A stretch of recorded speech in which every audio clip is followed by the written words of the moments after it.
Hi, I'm Gail Olson. I'm the chair for the Texas District 11 section of the American College of Obstetricians and Gynecologists. And hi, I'm Sarah Wakefield, the medical director for the Perinatal Psychiatry Access Network in Texas. We're here today to talk to you about ways PeriPAN can support the mental health care of your pregnant and postpartum patients, including our PeriPAN OB Toolkit.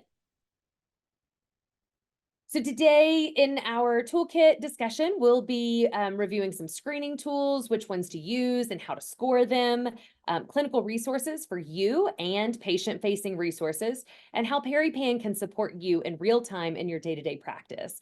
If you would like to follow along with the toolkit, please look at this QR code and follow along as we go through the toolkit today. So a little bit about PeriPAN. PeriPAN is your partner.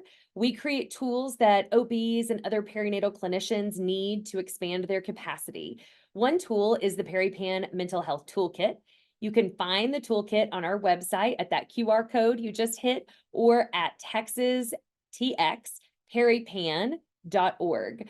Today, we are going to walk you through the toolkit, go through those screenings, how to score, when to call us, and we will talk about psychoeducation and other clinical guidance and tools we've provided you in the toolkit. So let's get started. Here's the overview or the title page of our toolkit. We've worked with Dr. Olson and other clinicians to create a usable and practical resource for you to help you expand capacity and know when to call PeriPAN for mental health guidance for your perinatal patients. We've pulled resources together so that you have one place to go. The toolkit builds on and improves a previous version used in Massachusetts and now with ACOG guidelines. We have pulled multiple resources in one place for your reference and use. Usable piece of information clinically within your practice. So there are lots of things in this toolkit. It covers lots of different areas, and we want to make it as usable as possible for you. We have some overview and basics of mental health care of pregnant and postpartum patients. Also an outline of different perinatal mental health conditions. But what we really want to show you in this toolkit today is our screening packets that you would be able to print off and hand to a patient with the recommended guidelines for different screeners to use. We have two packets, packet 1 and packet 2.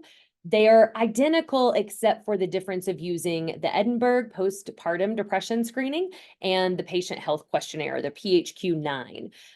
We have these two versions because many of our systems have been using the EPDS for a prepartum, a perinatal screener, and a postpartum screener. Sometimes because this screen was validated in Scotland, it doesn't translate as well for women using American English and can get a little confusing. And so we also recommend using the packet 2 with the PHQ-9 version. But if your system has the EPDS as a part of their protocol, we did provide the packet 1 for you as well. What's really exciting is when you go to this website, you can see many different tabs here, and you're able to print off and look at the entire toolkit at one time. But if there are different pieces as you familiarize yourself with this toolkit that you would like to use, you can go directly to that patient packet 1 or patient packet 2 or some of the clinical guidance or the patient-facing resources. And here's an overview of our screening tools. We've not only included the packet of packet 1 and packet 2, the patient-facing screeners, but also a resource that I think will be very helpful to you and what these score cutoffs mean and what to do next. So we'll look a little bit more closely at those in the next slide. This slide shows you for the EPDS and the PHQ-9 and the GAD-7, if women are falling in these different categories, what we would recommend as next steps. So if they're scoring mild, we would recommend some watchful waiting, psychoeducation, rescreening. in a certain amount of time.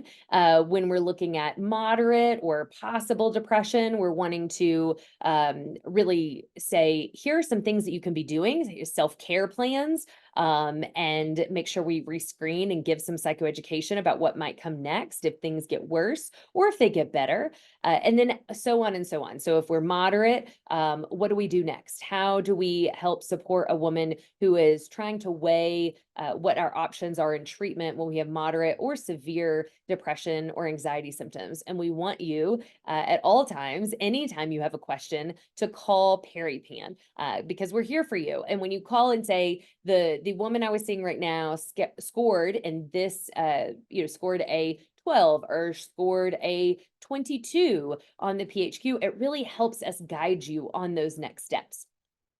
We also have other scores for the MDQ, which is a mania screening, and the PTSD scale. So these may not be scales that you use every single visit, but we do recommend the MDQ being given at one point during pregnancy, especially before an SSRI is started, and then the PTSD scale as a screener as well, to really understand if a woman has suffered trauma and is having those symptoms now.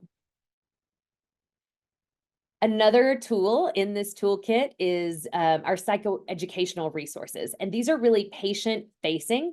There's a self-care plan that we think is a good idea for every single mama or mama-to-be, about how to take care of yourself in this transition in life. There's also an action plan for mood changes during pregnancy or after giving birth. So a way to provide education to mom. If this happens, if you're feeling this, then this is what we would recommend next. And so if mom's at home feeling worried about how she's feeling, she has a little bit more guidance in when to call, when to follow up, what are some things she can do that are proactive to help her mood and anxiety during this difficult time. And then we provide a safety plan as well. A safety plan is an evidence-based intervention for reducing suicide, and it helps us think about proactively things we can do when we're feeling distressed. So different coping skills we can implement, self-care things that we can do. You can refer back to the self-care plan, people we can contact, emergency lines we can contact, and making our space safe. So all of these resources are available either in that overall broader toolkit or as self-select from that main screen I showed you earlier. And so we are your partner in these consultations. We want you to call PeriPAN. We want you to use the toolkit. We want feedback on the toolkit if you have questions. We want you to call PeriPAN if you ever have a question about the mental health care of your patient. These tools within this toolkit help us help you better, and also help set a precedent and a cadence for the assessment and response to mental health care in your clinic. PeriPAN is a no-cost, rapid response clinical consultation service.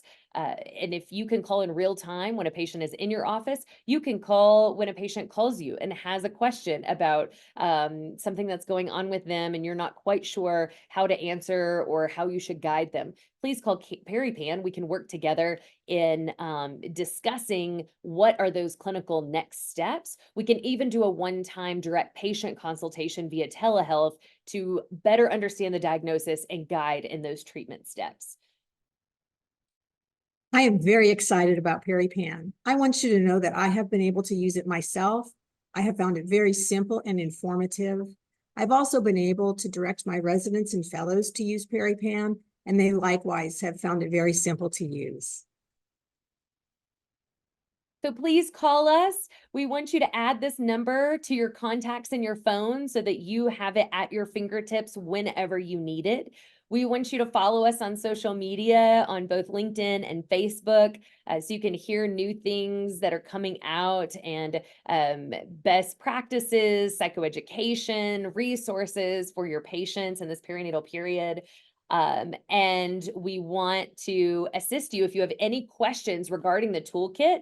please scan this QR code and it will go into a document that we can both look at those questions, make improvements, work together, and respond to your questions. This is a journey we are on together that we want to support you and learn from you and with you. And we appreciate you looking at the toolkit, using the toolkit, and that we can work together to better the mental health care of our pregnant and postpartum patients in Texas.